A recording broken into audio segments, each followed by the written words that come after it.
Okay, now I'm recording and I'm live. So I want to talk today about a very specific point that if you don't understand this and apply it properly, is going to lead to problems when you're looking at educating your child effectively and giving them best education. And that is the concept of where children's natural interests come from. Okay, because on the one hand, you have the education system, the school system, right? We call it an education system, but it's really just a schooling system that I'm referring to, which doesn't care at all what your child's interests are per se. I mean, they really have no room for that. At a certain level, maybe in high school, you get to pick and choose what elective you take, or maybe whether you take, the second year of chemistry or you take physics instead or something like that. Like those were the choices I was given when I was in high school. And there's not really any room where they're saying, okay, what are you genuinely interested in? And they have some extracurriculars and things like that, but it's not like you can design your own path in terms of school and like, I want to study this from a young age and you get to choose that. That's not how it works. We all know this, right?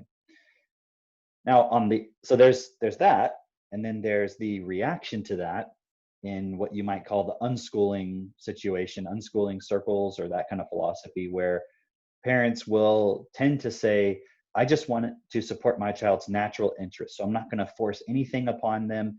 I'm just going to let them be free and express themselves and learn about what's natural to them and what they're interested in.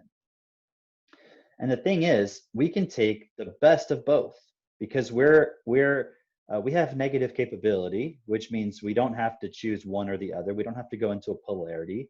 We can look at both. We can investigate both, look at what's best from both, and then synthesize those, integrate them into the best way to do it.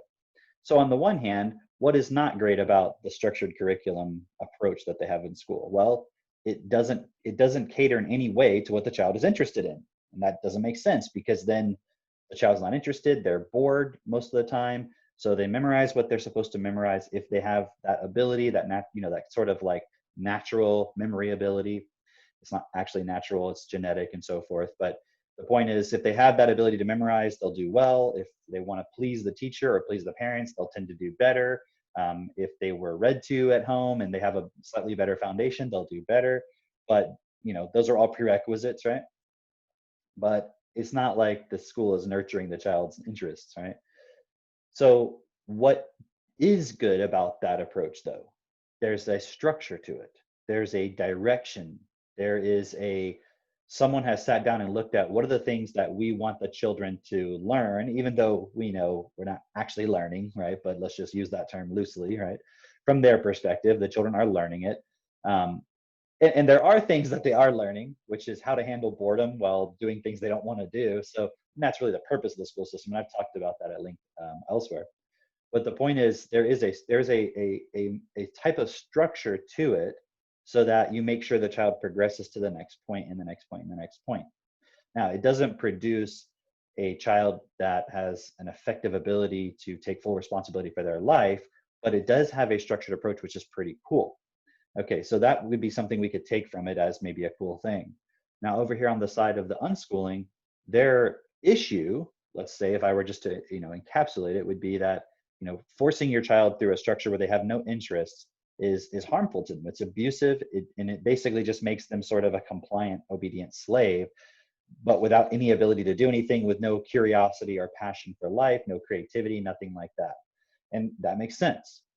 But the thing that most people don't, I think, talk about, and I don't really hear anyone talking about this, I really don't hear anyone talking about this, is the fact of, okay, so let me add a little bit more context. In the unschooling point, they use this term of like, what's the child's natural interest? What are they naturally interested? We want to nurture that, which makes sense. But what isn't questioned is, where do their natural interests come from? And so just really think about it for a moment. If you were to take a child, an infant, and you were to take them from, let's say an English-speaking family when they're an infant, less than a month old, and you were to take them to China with Chinese-speaking parents, that child is going to learn Chinese fluently if they were raised in that culture. They're going to be culturally Chinese. Okay, assuming that they just get immersed into the culture like you would expect they would. Just like if you had a Chinese baby that was adopted by American parents and they were brought here to America and they grew up in America, they would become American, right? They would still look ethnically Chinese, but they would be culturally American, okay? Just like vice versa, right? So the point is, you have the culture, which then shapes the child's language and a lot of other things like behaviors and preferences and things like that. The child's preferences for food would be fundamentally different in China than if they were raised in the US, right? I remember when I went to South Africa, we lived there for 6 months, and you would go into like the gas station or the supermarket, and it would pretty much look the same as it looked in the US, generally speaking. Everything was pretty much the same. But if you bought a pack of chips that was like a similar flavor to what we had in the US, the flavor would still be subtly different. It wouldn't really taste the same as it would taste here. And they also had flavors that were just not the same at all. But even the flavors that were like named the same, there was like a subtle difference to the taste where it was just kind of like off, right? Like, have you ever had, what is it? Like Heinz ketchup versus Hunt's. I think it's Hunt's ketchup, right? They like have this subtle different flavors, not exactly the same. Like you can tell the difference. Or like Kraft mayonnaise versus or like a Hellman's mayonnaise or something like that. Or there's other brands, right? So in other words, they'll taste slightly different, right? And when you go to other cultures, they have different flavor palettes. They have different different types of music that they like, right? So you will have a different preference for a lot of different things that just doesn't translate into another culture. Well, so imagine you have the child born to American parents over here, then is raised in China from a young age. They're going to develop all the cultural preferences to the degree of the environment they're in. And if they were to come back to the US at a later age when they're an adult, they're going to not really feel like it's quite resonating with them. Just like if you went to China as someone who grew up in America, and you go there, it's going to feel a little bit strange, it's going to be different, right? So that's just an analogy to explain how the preferences that we develop, the sort of things that feel normal to us, is based on the environment we grow up in. Okay, now the genetic components don't really play too much into that per se. They can, to the degree that let's say Chinese culture is primarily ethnically Chinese, so their culture is going to be more an expression of that specific maybe genetic line. But generally speaking, if you're immersed in that culture and you're treated as if you were just another person, regardless of what your race is or genetic or anything like that, you're going to develop those preferences. They're going to start to feel natural, right? Just like in America, we have a culture that is really not based around, whether you're ethnically Chinese or not. You can still adapt to these points, and they're kind of a universal sort of set of like preferences and so forth, right? Universal from the perspective that they're more just based on American, ideology and things like that. Okay, so the point is, as a human being, the environment you're in plays a major role in developing what you feel is normal, is natural. And the reason why it does that is because when you're in an environment from a very young age, okay, so you have your genetics and that develops your physical body. And that will determine a few things. Well, it determines a lot of things, obviously, but in this context, it determines, for example, how quickly you absorb information, right? So you'll notice between people, there will be like sort of a difference in terms of somebody's like really quick and somebody, it's like they're a little bit slower to learn. It'll take more time for them to get something than another person. Some of that is influenced by your environment in terms of how it kind of programs you as a child and either like nurtures and develops that ability or sort of suppresses it, right? But there is, from the very beginning, you'll even notice this with children, some will pick up things more quickly than others, okay? That in itself is not something that you can really in itself change, at least right now. That's something that we can change over time through generations by supporting with the best environment. Clearly that's not occurring at the moment worldwide, right? So that's why I say it's not something we can change right now, meaning it's not something that we should put our focus on of how do we get every child to learn at exactly the same rate per se. What's more important is how do we get every child to learn the same things? Meaning if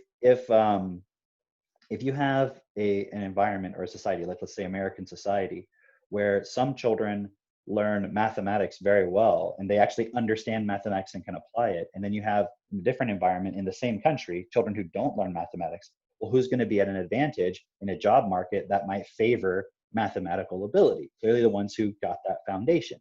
So when I say everyone learns the same thing, I don't mean necessarily that it's like we're making everyone a cookie cutter version of each other. What I mean is everyone has the same ability to access and apply information. And you can't do that if you're not supporting the child to develop the mathematical foundation. So for example, as a parent, you might say, well, my child may not be interested in mathematics. Well, just for a moment, consider, is it still not important though for them to have mathematical ability, for them to be able to think mathematically, which means that you can reason effectively, right? You can see, if I do this, then this will happen as a consequence, or this won't. Or if I say this, and I think this is going to be the consequence, logically, it's not going to work out that way. So that's a mathematical ability to reason, okay? Which a lot of it is actually just common sense. And if you don't develop that in your child, it doesn't develop naturally. It's something that you're actually taught, right? You're not born with that within you. And so even though we have these slight differences in terms of the speed at which people learn, and when I say learn, I mean like the rate at which they can absorb information, whether they get it the first time or whether it takes a little bit of time, even though you kind of come into the world sort of with a different level of that, and that's due to the consequence of not nurturing and expanding this over time. It's not something that is fundamentally inherent to the person. It is a genetic point, but remember, genetics are shaped over time by the environment, and there's also the epigenetics aspect as well, which means your environment can shape it even in one generation. But my point is, even with the point where children are learning at different speeds, doesn't mean that a child shouldn't be able to learn the same amount. Now, the objection to that would be, well, if one child learns faster, then the other child is always going to be behind. Well, not necessarily, right? It just depends on how you're approaching the process. If you're just taking this strict curriculum approach, where it's like everybody goes through at a certain age, this material and this material and this material, and by the time you're 18, you need to have all of this specific points learned, but the system that you're using to teach the information isn't looking at each child individually in terms of their ability to absorb the information, then that's where this massive problem will come in. And that's not even looking at maybe any criticisms of what you're actually teaching in the curriculum. So that argument aside, just the way in which the information is being presented, it's catering to the children who can absorb quickly, okay? And it's catering to also the children who have already a foundation to understand the information. So the better your vocabulary is coming in, you're going to things are going to make more sense. It'll be easier to remember them. And that's aside from your ability to get things quickly, okay? So if you don't get things quickly, then in the context of the school system, you're going to have more discipline in terms of being able to get it, because you're going to have to maybe spend some more time with it. Now, I'm not even talking about yet the context of TechnoTutor, because with TechnoTutor, what we're going to find, as we explain, is that you're going to be able to support a child by the time they're 5 or 6, and the time that they would enter school, if that was something that they were going to do, they'll be prepared. Okay, because you have plenty of time from the time the child is born until they're 5 or 6 to support them to develop an effective vocabulary. I know, because our 3-year-old, I mean, his vocabulary is already at the level of your typical high schooler, right? Literally. And in fact, a lot of the stuff that he understands and talks about and processes is what most high schoolers would memorize, but then not understand and essentially forget later on, okay? So I know that you have enough time in that window and when I say in that window, I'm referring to the window of before they would go to like kindergarten, for example, okay? Even though our kids are not going to go to school, it's just that's a window that people are familiar with, okay? Now, the problem with this, in terms of not doing the approach that we're doing, the general approach to things, is if you take the perspective that, well, I'm just going to like let my child do whatever they're naturally interested in. Well, going back to what I was explaining with, like, the child being in China versus America and all that stuff, they don't come into this world already with natural interests. Okay. Now there may be some things that are preferable based on genetics, like maybe, like for example, one of my children likes spicier food than the other one. That could be potentially some kind of a genetic point. Like maybe their body reacts to spiciness in a different way. Maybe it's because the way we impulse them differently when they were very little and because they're 2 years apart. That is a possibility. We'd have to really go and look into that. So I'm just giving you some examples, right? So it could be that it's a genetic preference, but more likely it's a point where the point was impulsed or not, right? So giving a child more spicy foods when they're little versus not giving them spicy foods, or maybe overemphasizing, hey, this is too spicy. Don't eat that. It's spicy. It's going to hurt you. Versus another child, you don't have maybe that same fear. So you can see how even from, it seems like two children are different, but maybe it's because of the subtle ways in which you're treating them at different periods in time and so forth. So just an example. And then obviously we're taking into consideration the point of the children learning at different speeds. Okay, so again, I'm not saying everybody is exactly at the same point, because we do have that sort of different rate of absorption, right? But beyond that, now we're looking at the environment they're in influencing them. Okay, so for example, if you take a look at, I always like to use the example of Pokemon and Disney, okay, because they're so prevalent in our world. Disney is very specific with the way it brands itself and the way it invades so many aspects of our culture that it literally brainwashes children to become brand ambassadors for it. And Pokemon is also very effective at this, all right? Now, the thing is, these things don't just come into the child's environment on their own, okay? There's a lot that the parent can't do to prevent things. Like if you're out in the world and there's an ad on a billboard, like there's not a lot you can do with that. But if you have a TV at home and you're playing Netflix or you're playing your computer, YouTube, whatever it is, or you have your TV or whatever, and your children are watching that, I mean, you're choosing to put that in front of them, whether you're consciously making the choice or not. You are, because you don't have to put that in front of them. In fact, we don't even have a TV in our home for this very reason. So it's not even an argument. So we're not sitting around watching TV. Our kids are not watching TV. We have computers, and then we can be very specific within, showing them videos or what we want to show. And we have, for example, like the premium YouTube package. We pay for that, so that way it doesn't display ads. Just as an example, there are ways you can prevent this, right? So, or prevent them from being exposed to things that are not best for them, right? Now, looking at, for example, the difference between, let's say, my son Max versus another kid his age or even a little bit older, because we've been with people where their children have been exposed heavily to things like, let's say, Pokemon, right? Where the child has become obsessed with that particular thing, and it's not an abnormal obsession. I mean, like the same level of obsession that most kids would have towards something that they really like. It could be Transformers, it could be Ninja Turtles, it could be Legos, it could be, a Disney movie or Disney movies, or it could be a number of different things. But I'm just using Pokemon as an example, right? So let me show you a picture here. Let me share this. Where is it? Okay, let me pull down my screen here. It's covered up. Where's Pokemon? Here we go, right? So you just see, like, they have the toys. Look at this. I don't even know what that is. They've just got so much branding, right? Backpacks. I'm sure they've got the lunch boxes and the toys and the TV shows, and I don't know what that is. Kids brushing their teeth with a Pokemon thing or something, right? The apps, just so many different things, right? And theme songs. And look, here's an entire bed set that's designed for kids, right? Now they've got the Pokemon masks, right? And here's some kids, I don't know what they're doing, playing with Pokemon Go, right? So the point is, from a young age, you're impulsing your kids with these images. So those images are now forming part of the memory structure of the child. And there's a lot of emotion because, it's fast and it's exciting. And there's like high-pitched voices, which the children respond to. And there's different colors and there's all these different things that it's like, there's nothing intrinsically interesting about Pokemon.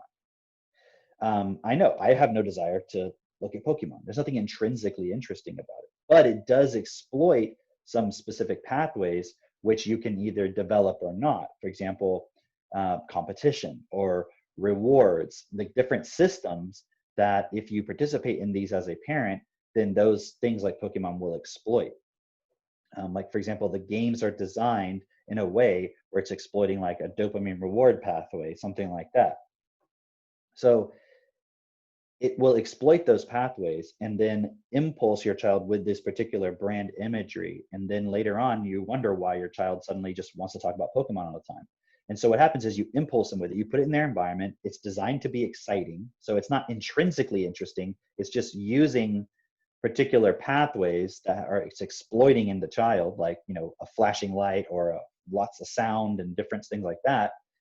And then that is being stored as a memory in the child. And then the child starts to speak from that memory and talk about Pokemon.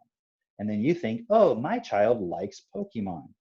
So therefore you give them more Pokemon, and therefore they get it impulsed more. And it becomes more and more a part of their memory structure. It becomes a part of their identity. It becomes a part of who they believe they are. So now they start to express themselves by talking about Pokemon because it's now forming their vocabulary set. So your child has essentially become a salesperson for this corporation. They've literally programmed your child to be a salesperson for that. Now, that's not the point specifically that I want to get into. It's just more the specific point of the fact that you, as a parent, are allowing this point and essentially creating it. It's the company that's done all the work, but you're just giving it to your child. And then you're impulsing your child with it. You're turning them into that, whether you realize it or not, right? For example, here's some contrast for you, okay? And if you watched any of my other videos lately, you've seen this. Okay, let me change.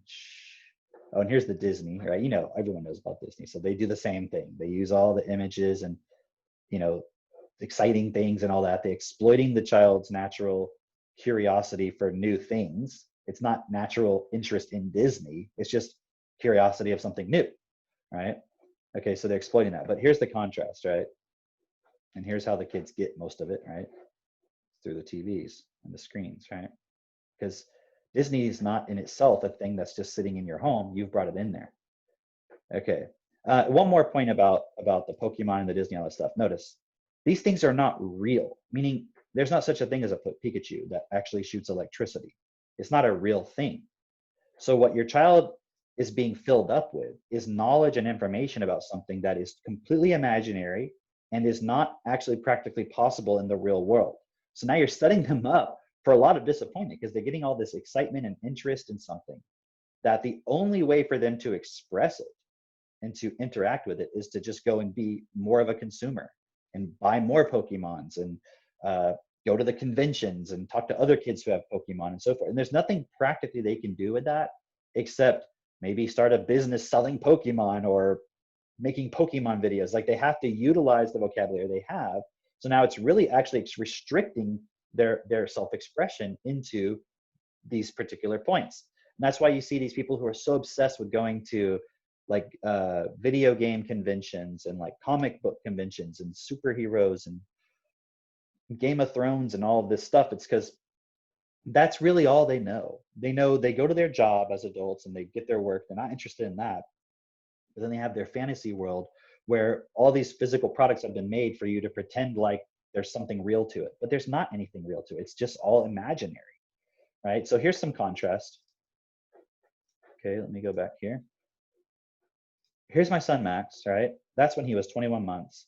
And at 21 months, actually before this, but this is just the first really good video that we had of him doing this, he could recognize the letters of the alphabet, upper, and he could distinguish between upper and lowercase, right? And as you can see, if I scroll through here, you can go check out this playlist. It's just Technotutor Co-Founders Kids on my YouTube channel. Here he is at 22 months, this video. I'm not gonna click on it so it doesn't play. Well, let's see what happens. Is it gonna play? I'll just pause it. That's him recognizing the numbers and the mathematical symbols. And here's my daughter recognizing letters at 18 months. It was around the same age Max started doing it as well. We just didn't have those great videos of him doing it. Although we do have a few, they're just not on here. Here's her recognizing the letters of the alphabet, punctuation at 21 months, Max doing it at 25 months. 2 years old, he's totally confident with recognizing just any letter randomly. I mean, he was already doing it before, but you can see his physical expression of it is much more just like, you know, confident. here he is recognizing a bunch of words from a game that someone sent us, right? He could already read all the words, so he got bored with that very quickly because it wasn't challenging at all for him. And here he is doing addition. Here he is discussing electronics. This is at 3.5, so it's kind of skipping around quite a bit. But we put all of this in here, right? Here he is talking about sharps and flats on the piano, chords. Here's my daughter recognizing piano keys based on the letters at 16 months because we marked up the keys with the letters. Max is doing some painting. Here he's discussing the definitions of words. He always wants to know what words mean. Anytime he hears a new word or he doesn't know what it means, he asks about it. Here he can read the clock. Here he is at 33 months reading words. You know, here he is talking about vegetables from the garden. He has a garden. We have a family garden. He has his own garden. They like to play with synthesizers. Here he is building electronic circuits. So we put a lot of videos in there.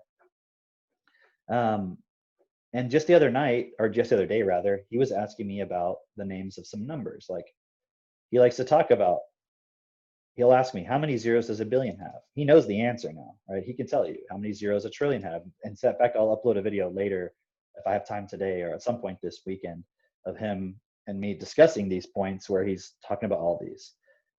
He knows about trigentillion. He knows about untrigentillion. He knows about a Google. He knows what a Googleplex is. Like he understands what they are. He understands it's a 1 followed by a certain number of zeros, and he knows how many zeros it is. He understands which one's more than another in terms of quantity. He can do basic math. He can do addition, subtraction. We were talking about, he was asking me what's 2 plus 2 plus 2. And I was asking him, and he figured out it was 6. And I said, and it was funny because I said, how do you know? And he said, well, 2 plus 2 plus 1 is 5. So 2 plus 2 plus 2 is 6. Like that's not a 3-year-old typical level of information processing ability. Now, some people are going to say, oh, well, he's special, or he's a genius, or you guys are just really smart. But okay, let's say I'm smart. I wasn't doing anything close to that when I was his age. Not even close. I was probably just running around playing with whatever toys my parents gave me and whining and begging for more toys. And that's it. Like I wasn't reading. I wasn't doing any of that kind of stuff, right? And is it because of the way we're parenting him? Yes. Okay. So I'm not claiming it's just happening on his own. It's not. Like he's not lucky. He's not just naturally some kind of genius. And it's not. But some people say, well, it's just your parenting style. Well, no, because our parenting style alone isn't going to give him information. We don't hit our kids. We don't yell at them. We don't punish them. We don't reward them. We just are very clear with them. We explain things. So our parenting style has a major impact, but that in itself doesn't build in a vocabulary of electronic components to where the child can build an electric circuit on their own and troubleshoot it whenever something doesn't work properly, which he can do. And I have that on video on that playlist. So where is he getting that information from? Well, that's specifically information we're putting into his environment. But as you can see from those videos, from a young age, we've built his vocabulary physically into his physical memory structure using TechnoTutor. So instead of putting him in front of Pokemon and using that to fill up his computer hard drive, so he's just filled up a bunch of Pokemon stuff, we designed his hard drive with first the letters, then the numbers, then the symbols, and then we went to words, and we're constantly building that more and more. It's like a child is like this little artificial intelligence that whatever you give them, they absorb. And if you want to structure it effectively, step by step, that's why you would have TechnoTutor. The other reason why is because after the first, let's say 6 or 7 years, probably 3 years if you just give your kid a phone or YouTube and put them in front of TV and just don't do anything otherwise, it's going to be less than 7 years. But let's just say the first 6 or 7 years, if you structure it properly with TechnoTutor, their ability to keep absorbing rapidly will remain open. And that's one of the major benefits of that. So it's not like you only have these 7 years, but if you do it through another method where you're just talking to them only or showing them stuff, but you're not using a way to specifically integrate and structure it, then eventually that window will start to close. And then it's like only what you're able to put in there. They can't keep going with it. And that's why TechnoTutor is also for adults. Okay, because even if you're past this, you can use TechnoTutor and start rebuilding what was put into your first 7 years when your natural learning ability effectively shut down. You can reopen it. Okay, so that's something you can look at. But the point is, I'll show you some more contrast. Okay, So going back to the point about the unschooling in terms of it being what the child is naturally interested in. So what happens is the parent looks for clues as to what they're interested in based on what they're saying, what the child is gravitating towards, not realizing how much the parent has influenced that. And that's why I wanted to show you with Max, because we're putting these things in his environment. We're using Technotutor to structure his vocabulary. And then it's like he wants to talk about electronic circuits. Wow, what a surprise, right? We put that in the environment. We built this vocabulary. So when he sees the word circuit, he can read it. So he sees a manual, it's like, oh, circuit. What is a circuit? What does it do? What is a component? What is a resistor? What is, electricity? All these things, it's in his vocabulary. He can process it because it's within him physically in his memory structure. And then he can do something with it. So that's why in school, why there's no potential for you to really follow your interests, because in the school environment, it's not working with your natural ability to learn. It's just working with your ability to memorize short term, because your ability to learn and absorb new information is gone. That's why you don't remember anything you learned in school. You weren't using your natural ability, but you remember everything that happened to you in the first 7 years of your life. Now, you might say, well, I don't remember everything. You don't maybe consciously remember it, but what did you learn in those first 7 years? You learned the language that you're speaking. You learned all of your behavior patterns and habits. And it's not to say you didn't learn anything outside of that window, but generally what you actually learned was simply,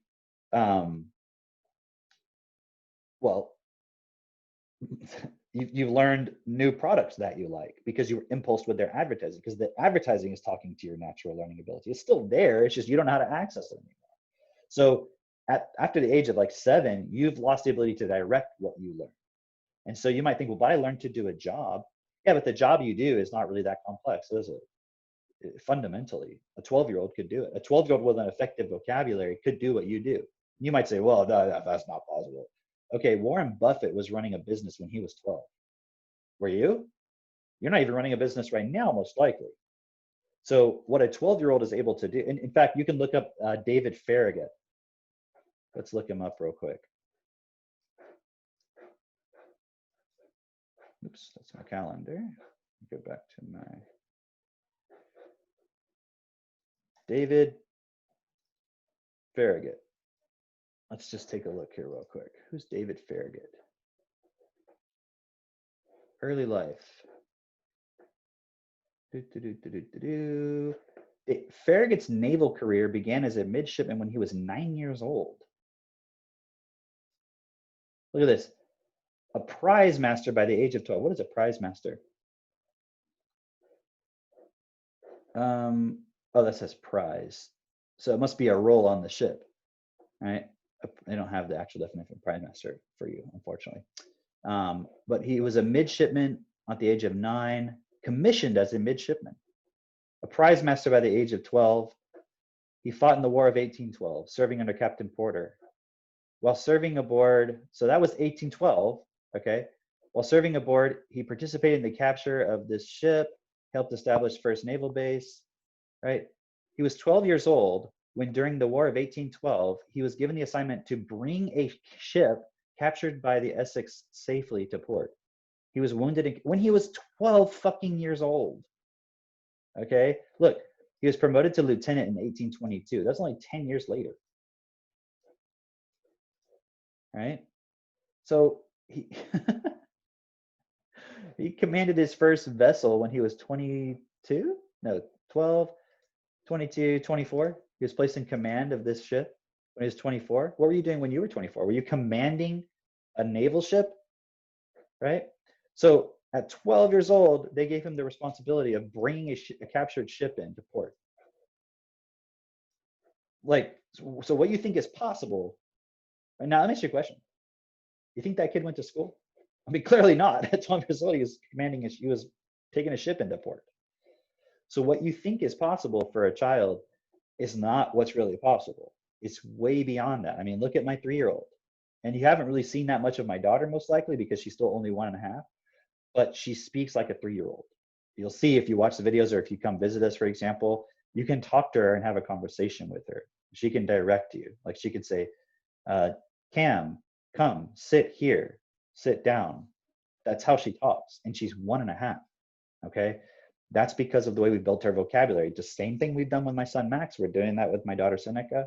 She's just a little bit ahead of him, probably because, it's our second child. So we have a little bit more focus, but also she's learning from him. Like when he does his techno-tutor, she's sitting there too. So he's talking about components and she's over there going component. And he's talking about resistors and she's like resistor. So if you show her electronic circuit, she can tell you which one's the resistor. She can tell you which one's the battery. She can tell you, what's another one? Like where the switches are. She can tell you all of that, right? She can identify it. I have a video of that on my Facebook. Okay, so what's the bigger point here? The child does not have mostly, again, there can be some preferences that come genetically. So this is not about you force your kid into one area. For example, if we were building Max's vocabulary around electronic components, and then we gave him some electronic component stuff to play with, and he showed no interest in it, we wouldn't be like, you must sit and do this. We would just, okay, like show him something else, like do something else, keep building his vocabulary. It's not about, we're trying to force him to do electronic circuits, you see, but we're putting it in his environment and we're building his vocabulary. So why is he interested in electronic components? What baby is interested in electronic components? And is it a coincidence that we've built his vocabulary, showed him how to do it, and played with him doing it? And he was like, oh, that's cool. I can make something with it. Why would he have any intrinsic interest in building electronic circuits, other than the fact that it's something you can play with, kind of like Legos? Now, is there going to be a difference between perhaps, generally speaking, boys and girls in terms of what they're interested in? Potentially. But again, that would be like more of a genetic point. But Seneca does like to play with the circuits as well. But she also likes to play with little babies. She was putting like diapers on her babies and stuff. She thought that was really funny, right? Max doesn't do that. Although this morning, Seneca was having fun doing it. And then Max wanted me to put a diaper on their stuffed penguin, and he was carrying it around. He thought it was funny, right? So there's obviously overlap, right? So again, this isn't about, you shouldn't look at what the child is interested in and then support them within that. So I'm not saying a child doesn't have natural interests, but what I'm emphasizing is that the interests are an outflow, a consequence of what you're exposing them to. For example, we went to a kid's house. The kid was talking about Pokemon. He was even had the toys. He was playing the music. He even turned the TV on for a moment, and I asked the parents to turn it off. Not a big deal. But he had the Pokemon TV show on Netflix. And Max looked at it for a moment, and the kid was like staring at it, and he was like talking about, look. And Max looked at it for a moment, and he was like, hey, Cam, can we go play with the trains? Because there was like a train set in the kid's room.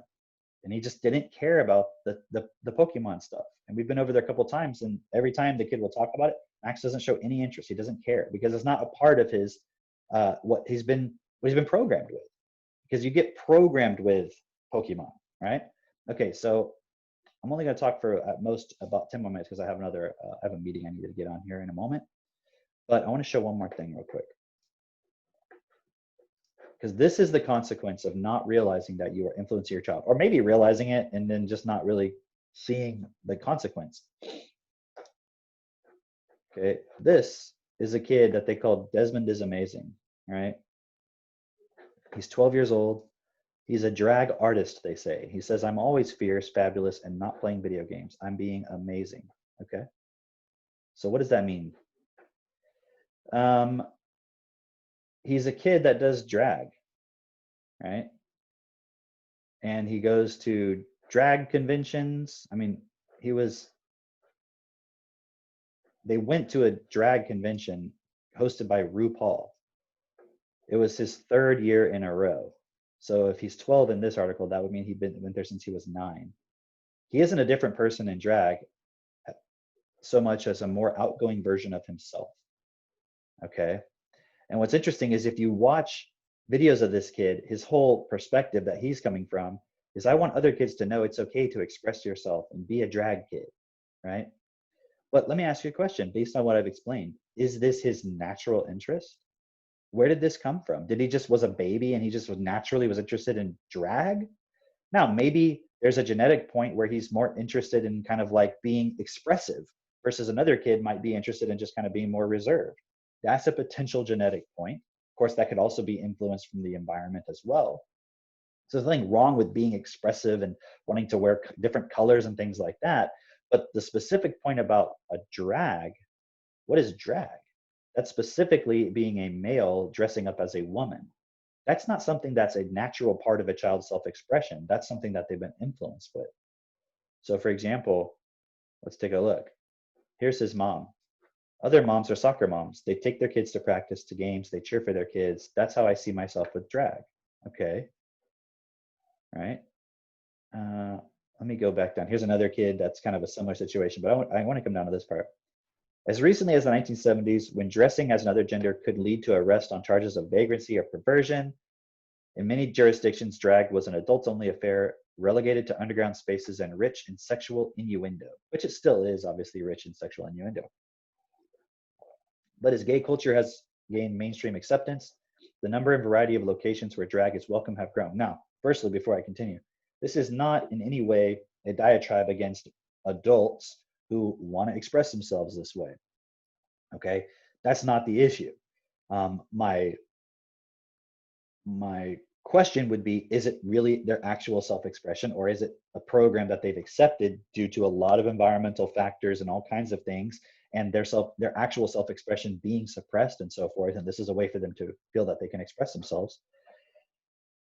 But when you're looking at kids doing it, it's not really the same thing, is it?